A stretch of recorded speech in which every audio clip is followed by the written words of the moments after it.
Good day everyone. This is my video interviewing about the basketball game. What are the preparations you have made before the competition?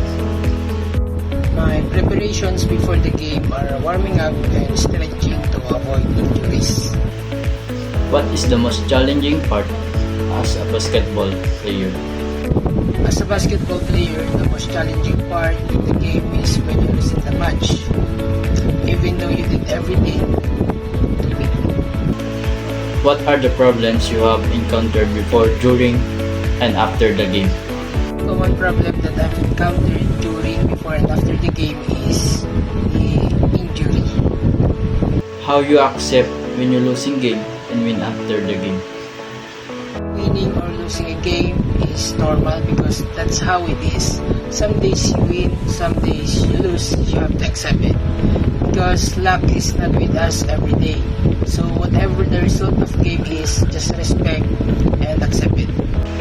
What is the worst practice you ever endured? The worst thing I've ever endured in practice is that even though I'm struggling with cramping in my legs, lameness in my fingers, but I've endured it to get better in the game. Is there a particular significance to your jersey number? My jersey number is my girlfriend's and Aris Matsari. I chose that number to inspire me to play better.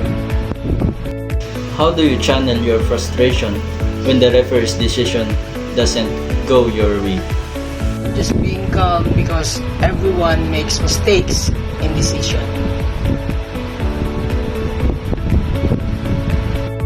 What advice has the coach given you that you always remember? Humble and don't be arrogant. Even if you know you beat them in the game, you have to respect the opponent's play or the opponent's game.